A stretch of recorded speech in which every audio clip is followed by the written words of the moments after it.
నమస్కారం అధ్యక్ష, మీకు అవకాశం ఇచ్చినందుకు ముందుగా ముఖ్యమంత్రి గారికి, గౌరవ ముఖ్యమంత్రి గారికి ఈ ఎక్సైజ్ పాలసీ మీద ఈ శ్వేతపత్రాన్ని సమర్పించిన విధానం చాలా లోతుగా ఉంది, సమగ్రంగా ఉంది. ముఖ్యంగా ఈ ఎక్సైజ్ పాలసీకి సంబంధించి గత 5 సంవత్సరాల్లో ఎలాంటి సమస్యలు ఉన్నాయి, ప్రజలు ఎలాంటి బాధలు పడ్డారు, ముఖ్యంగా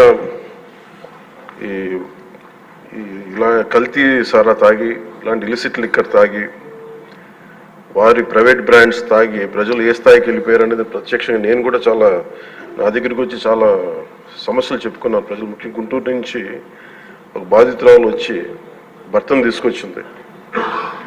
భర్తను తీసుకొచ్చి నా భర్త నన్ను కొట్టేస్తున్నాడు, మీరు మాట్లాడండి, వీళ్ళు మందు తాగిని చెప్పి ఆవిడ పాపం బాధపడుతుంటే ఉన్న దెబ్బలు చూపించింది. భర్తను అడిగితే భర్త ఏమన్నాడంటే, నేను ఎప్పుడు ఇలా చేసేవాడిని కాదు, మందు తాగగానే నాకు అట్లా అయిపోతుంది, ఇది నర్వస్ డిజార్డర్ వచ్చేస్తుంది, న్యూరలాజికల్ డిజార్డర్ వచ్చేస్తుంది అనేది తర్వాత దీంట్లో తెలియదు అధ్యక్ష. పూర్ణ ఒకసారి అంటే ఇది ఇంకా విష్ణుకుమార్ రాజు గారు చెప్పినట్టుగా ఇది ఇంకా 3,000 కోట్లుగా చాలా లోతైన దోపిడీ జరిగింది. దీంట్లో లాస్ ఆఫ్ కన్సిడరబుల్ రెవెన్యూ దాదాపు 18,860 కోట్ల 51 లక్షలు అనేది ప్రాథమికంగా తేలింది. దీంట్లో అంటే ప్రజలకు కావాల్సిన డబ్బు, ప్రజలకి రావాల్సిన డబ్బు ఇవన్నీ కూడా ఎక్కడికి వెళ్ళిపోయినాయి. నిన్న ప్రధానమంత్రి గారు మనకి కేంద్రం బడ్జెట్లో మనకి 15,000 కోట్లు ఇవ్వగానే ఇందాక గౌరవ ముఖ్యమంత్రి గారు చెప్పినట్టుగా మనం అందరం చాలా ఆనందపడ్డాం. అంటే దీంట్లోనే నిజంగా ఈ 15,000 చిల్లర కోట్లు మనకు వచ్చిందంటే అసలు క్యాపిటల్కి ఇబ్బంది కూడా ఉండేది కాదు. పోలవరం చాలా వరకు అయిపోయాయి. ఇవన్నీ పక్కన పెడితే అధ్యక్ష, నిన్న రివ్యూ చేస్తా ఉంటే ఒక 20,000 తీసుకున్నాడు ఒక అధికారి, మన ఏసీబీ వాళ్ళు తీసుకున్నారు. ఇంటర్ డిపార్ట్మెంట్ ఏమన్నా డిపార్ట్మెంట్లో ఎంక్వైరీ చేస్తాం అని చెప్పేది ఒక రివ్యూ ఏదో కేసు గురించి చదువుతా ఉంటే తనకి కాంపెన్సేషన్ రావాలి, తనకి కోర్టుకి వెళ్ళారు. అది మాట్లాడుతున్నా ఒకటే అనిపించింది, ఒక చిన్నపాటి ఉద్యోగి తప్పు చేస్తే 20,000 రూపాయలు లంచం తీసుకున్నాడని చెప్పి లంచం తీసుకున్నందుకు ఏసీబీ ఎంక్వైరీ ఉంది, లేదంటే డిపార్ట్మెంటల్ ఎంక్వైరీ ఉంది. అలాంటిది రాష్ట్ర వ్యవహారాలు నడిపే ముఖ్యమంత్రి కానీ వారి సంబంధిత సభ్యులు కానీ స్టేట్ ఎక్స్చెకర్కి 18,860 కోట్ల రూపాయలు పైచిలకు ప్రప్రథమంగా ఇక్కడే మనకి తేలుతూ ఉంటే వీళ్ళు శిక్ష పడకుండా ఎలా తప్పించుకుంటారు? శిక్ష పడాలి. మనకి నైతిక బలం, నైతిక హక్కు ఎలా ఉంటుంది అధ్యక్ష? మనకి ఒక అధికారి 20,000 రూపాయలు నువ్వు తప్పు చేశావని చెప్పి ఏసీబీకి పట్టిస్తున్నావు. వీళ్ళేమో దారుణంగా 18,000 కోట్లు అటు ప్రజల్ని కనీసం వాళ్ళ క్వాలిటీలు మన లిక్కర్ మనకి తాగాలని చెప్పి ఎవరిని మనం కూర్చోబెట్టి మనం పెంపొందించట్లా. ఓకే, ఒక వ్యసనం అనుకోండి, దానికి ఏదైనా పేరు పెట్టుకోండి. ముఖ్యంగా మనకి మద్యపాన నిషేధం అనేది చాలా చాలా కష్టమైన విషయం, ముఖ్యంగా ఆంధ్రప్రదేశ్. ఒకవైపు యానాం, ఇంకోవైపు మనకి మధ్యప్రదేశ్, ఇంకోవైపు చూస్తే మనకి తెలంగాణ, ఒరిస్సా, తమిళనాడు, కర్ణాటక, ఇన్ని బార్డర్స్ని షేర్ చేసుకొని మద్యపాన నిషేధం అనేది ఇప్పుడు చాలా కష్టసాధ్యమైన విషయం. గతంలో కూడా చేశారు, సాధించలేకపోయాం. ఇప్పుడు రెగ్యులేట్ చేయాల్సిన అవసరం ఉంది. ఇందాక గౌరవ సభ్యులు బుచ్చయ్య చౌదరి గారు చెప్పినట్టుగా ఒకటి స్టేట్ ఎక్స్చెకర్కి లాస్ జరిగింది, ప్రజలకి ఆరోగ్యానికి హాని జరిగింది. దాంతోపాటు అసలు ఈ వ్యసనాన్ని తగ్గించే పరిధిలో కూడా కొంత ఉన్నారు, కొంత బడ్జెట్ కేటాయించాలి. ముఖ్యంగా డీ అడిక్షన్ సెంటర్స్ కానీ వీటితో పాటు కేటాయించాలి. అది కూడా సూచన బుచ్చి చౌదరి గారు చెప్పిన సూచన కూడా మనం పరిగణలో తీసుకోవాలి అధ్యక్ష. ఎందుకంటే రేపొద్దు మనమే కనుక 18,000 ఎంత ఇది 18,000 కోట్లు ప్రస్తుతానికి వస్తే దాంట్లో కనీసం ఒక సర్టెన్ శాతం, ఒక 10% అంటాం, ఎంత పర్సెంటేజ్ పెద్దలందరూ కూర్చొని, విఘ్నులందరూ కూర్చొని దాంట్లో కొంత డీ అడిక్షన్కి దాన్ని ఖర్చు పెట్టాలి అధ్యక్ష. కేవలం దాన్ని ఆదాయంగా చూడకుండా అట్లీస్ట్ ఒక 10% డీ అడిక్షన్గా దాన్ని డీ అడిక్షన్ సెంటర్స్ ఖర్చు పెట్టాలి. కానీ అన్నిటికంటే కూడా ఈ రోజున గౌరవ ముఖ్యమంత్రి గారు చెప్పింది, వీళ్ళని ఎలా ఇన్వెస్టిగేషన్ అంటే అలిగేషన్స్, దీంతో ఎండ్ అయింది ఈ ప్రజెంటేషన్. ఇదే కనుక ఈ రోజున మనకి క్లాప్ మిత్రాస్కి ఈరోజు డబ్బులు లేక వారికి, అలాగే పంచాయతీ బోర్డులో దాదాపు 9 నెలల నుంచి మనకి జీతభత్యాలు లేక ఒక 59 మంది నలిగిపోతాం. అలాగే ఫీజు రీఎంబర్స్మెంట్ లేక విద్యార్థులు నలిగిపోతా ఉన్నారు. స్టేట్ ఎక్స్చెకర్లో డబ్బులు లేవు. కానీ అందరూ ఇన్ని కోట్లాది మంది జీవితాలతో ఆడుకుని వీళ్ళ చేతుల్లో మటుకు ఇన్ని వేల కోట్లు దాదాపు విష్ణుకుమార్ రాజు గారు చెప్పినట్టు 30,000 కోట్లు వెళ్ళిపోయాయి. 18,000 కోట్లు ముందస్తుగా తెలుస్తుంది, కానీ ఇంకా లోతుగా చూస్తే అది చాలా పెద్ద ఇది స్కామ్, ఇది దోపిడీ.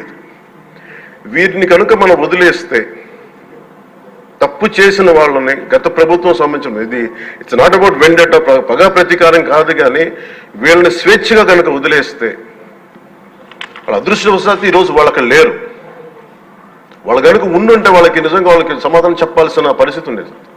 తప్పించుకొని పారిపోయారు వాళ్ళు. ఈరోజు తప్పించుకొని పారిపోయారు వాళ్ళు. We have to make them accountable అధ్యక్ష. వాళ్ళు we have to bring them into accountability. They have to be penalised. వాళ్ళు దయచేసి గౌరవ ముఖ్యమంత్రి గారికి నేను మీ తరపు నుంచి ఆయనకి తెలియజేసుకున్నాను అధ్యక్ష, దయచేసి వీరిని please we have to penalise them sir. వాళ్ళకి సరైన శిక్ష పడాలి సార్. వీళ్ళకి తప్పించుకోవడానికి కుదరదు సార్. ఏదంటే రేపు పొద్దున ఒక ట్రాఫిక్ కానిస్టేబుల్కి బలం ఇవ్వాలి అంటే ఆపగలమంటే వాళ్ళు ఏమంటారు సార్ లోపల? నేను చిన్నపాటి కానిస్టేబుల్ అయితే నాకేమనిపిస్తుంది, మీరు పెద్దోళ్ళు అయితే వదిలేస్తారు, మమ్మల్ని అయితే పట్టుకుంటారంటారు సార్. మనకు రూలింగ్కి, గవర్నెన్స్కి, అడ్మినిస్ట్రేషన్కి నైతిక బలం పోతుంది అధ్యక్ష. ఐ రిక్వెస్ట్ యూ, నేను మిమ్మల్ని నేను ఉద్దేశించి అందరినీ హౌస్ మెంబర్స్ గౌరవ సభ్యులందరినీ గౌరవ ముఖ్యమంత్రి గారిని అడుగుతున్నాను అధ్యక్ష మీ ద్వారా. They have to be punished and they have to be penalised whoever they are. ఇది వెండెట్ట పగ ప్రతీకారాలతో కాదు, కానీ we promised that we will bring back accountability. We promise we gonna give a clean and clear governance. We have to live up to it. Thank you. ముఖ్యమంత్రి గారు sir, ముఖ్యమంత్రి గారు సమాధానం సార్.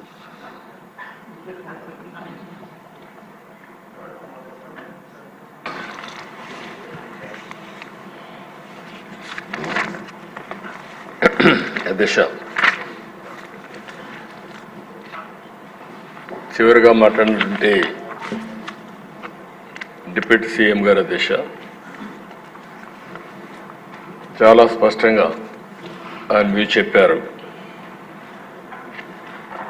ఎందుకంటే అధ్యక్ష, ఒకటి తప్పు చేసిన వాళ్ళని పనిష్ చేయాలి, దర్ ఇస్ నో కాంప్రమైజ్. రెండోది, ఇప్పుడే విష్ణుకుమార్ రాజు గారు కూడా నేను చెప్పిన ఫిగర్కి డిఫర్ అయ్యా. అంటే రెండు విషయాలు ఇక్కడ రఫ్గా నాకు కూడా మా వాళ్ళు బ్రీఫ్ చేసి దాని ప్రకారం నేను ఆ ఫిగర్ చెప్పాను, ఇంత చేశారు అని. రెండు సైమల్టేనియస్గా stream 2 NDPL non duty liquor paid. అంటే ఏదైతే ఇంత మునుపు కోన రవికుమార్ వాళ్ళు మాట్లాడారు, మ్యానుఫ్యాక్చర్ చేసి ట్యాక్సెస్ అన్నీ కట్టకుండా బేసిక్ ప్రైస్తోనే షాపులో అమ్ముకోవడం. బేసిక్ ప్రైస్ ఎంత ఉంది? 16 రూపాయలు ఉంది. 220 రూపాయలు చేసే బాటలు 16% అంటే 40 రూపాయలు దగ్గర దగ్గర. ఎంత మిగిలిన దాంట్లో మొత్తం కలిసి 180 పైన మిగులుతుంది ఒక బాటల్కి. గవర్నమెంట్కి వచ్చేది, వాళ్ళకు పోయేది 16 రూపాయలు 100 రూపాయలకి, మిగిలింది గవర్నమెంట్కు 84% వస్తుంది. అలాంటిది పెద్ద ఎత్తున జరిగిందని నేనే చెప్పాను, లెక్కలు చెప్పాను. ఈ రెండు స్ట్రీములు లెక్కేసుకుంటే ఎంత జరిగిందో మనకు ఒక ఐడియా వస్తుంది. ఇప్పుడే మిత్రులు లక్ష్మీనాయుడు గారు మిగిలిన మాట్లాడినప్పుడు చెప్పారు, ఎవరైతే అవుట్ సోర్సింగ్ ఎంప్లాయీస్ని తీసుకున్నారు వాళ్ళకు తక్కువ డబ్బులు పే చేసి అందులో కూడా ఎక్కువ బిల్లు వేసుకున్నారని. ట్రాన్స్పోర్టేషన్ అది కూడా ఒక అవెన్యూగా తీసుకున్నారు, అందులో కూడా బిల్స్ ఎక్కువ వేసి డ్రా చేశారని. ఇలాంటి వేరియస్ ఇష్యూస్ ఉన్నాయి. దీని మీద చాలామంది ఇప్పుడు మీరు చెప్పినట్టు నేను చూశాను. నేను అందుకనే డిఫరెంట్ మనం కూడా పోయినప్పుడు, మేము కూడా ఫీల్డ్కి పోయినప్పుడు మాకు కూడా చాలా దగ్గరలో ఇవన్నీ వచ్చాయి. అల్టిమేట్గా డిజిటల్ ట్రాన్సాక్షన్స్ 0.63%, 99,000 కోట్ల రూపాయల్లో 0.63 అంటే మొత్తం కూడా క్యాష్లోనే చేశారు. ఇప్పుడే మీరు మాట్లాడుతున్నారు, ఇది ఫిట్ కేసు అండి, ఈడీ కూడా ఎన్ఫోర్స్మెంట్ డైరెక్టరేట్ కని కూడా చెప్పే పరిస్థితికి వచ్చారు. ఎందుకంటే ఇంత పెద్ద ఎత్తున ట్రాన్సాక్షన్ జరగకూడదు క్యాష్, అందులో గవర్నమెంట్లో అంత పెద్ద ఎత్తున ట్రాన్సాక్షన్ చేసే పరిస్థితికి వచ్చారు. ఇప్పుడే రఘురామకృష్ణ గారు మాట్లాడినప్పుడు 1 రోజులో 2 రోజుల్లో పంపించేశారు ఇంప్యూరిటీస్. ఈఎన్ఏ చేసిన తర్వాత కొంత డిస్టిలేషన్ అయిన తర్వాత మ్యానుఫ్యాక్చర్ అయిన తర్వాత దానికి టైం కూడా పెట్టకపోతే అది సెటిల్ కాదు, ఇమ్మీడియట్గా పంపించే పరిస్థితికి వచ్చారు. ఆ విధంగా ఇంప్యూరిటీస్ కూడా పంపించే పరిస్థితి, ఎక్కడెక్కడ హెల్త్ హజార్డ్ అని తెలిసినా పంపించే పరిస్థితికి వచ్చారు. ఇవన్నీ కూడా 1-2 కాదు, చాలా విషయాలు. దీంతో ఏమైంది, రేట్లు విపరీతంగా పెరిగాయి. తక్కువ రేటుకు ఏది వస్తుందని చూస్తే గంజాయి వచ్చింది. ఇంకా గంజాయికి అలవాటు అయిపోయారు. ఇది పెద్ద ఈరోజు గంజాయి కొన్ని దిక్కళ్ళ అది ఒక ఇండ్ల దగ్గర పొలాల దగ్గర పండించేసే పరిస్థితికి వచ్చేసారు. ఏమ్మా ఆకుకూరలాగా బండ్ల మీద అమ్మే పరిస్థితికి వచ్చారు. అంటే ఇది ఒక పెద్ద భయంకరమైన సిచ్యువేషన్. ఇప్పుడు ఏంటి, మొన్న మనం చూస్తున్నాం, గంజాయి తాగిన వాడు అటాక్లు మొదలుపెట్టారు. మోటార్ బైకుల్లో వెళ్ళిపోయేసి ఎవరన్నా మాట్లాడితే వాళ్ళు కొట్టేస్తున్నారు అంతే. ఇంకా మాట్లాడే పరిస్థితి కూడా లేకుండా చేసే, ఎవడొస్తాడు, ఎవడు తాగాడు, ఎవడున్నాడు అని కూడా లేకుండా పోయే పరిస్థితి వచ్చింది. ఒక క్యాబినెట్ సబ్ కమిటీ కూడా వేసాం. మన వెనుకొండలో జరిగింది కూడా అదే జరిగిందని మన మిత్రులందరూ చెప్పే పరిస్థితి వచ్చారు. 1-2 కాదు అధ్యక్ష. ఇప్పుడు ఏమైందంటే ఇదంతా కూడా అన్మేనేజబుల్ అయిపోయింది, ఇర్రిపేరబుల్ అయింది, అన్మేనేజబుల్ అయింది. మన మర్యాద చెప్పే వినే పరిస్థితులు లేరు.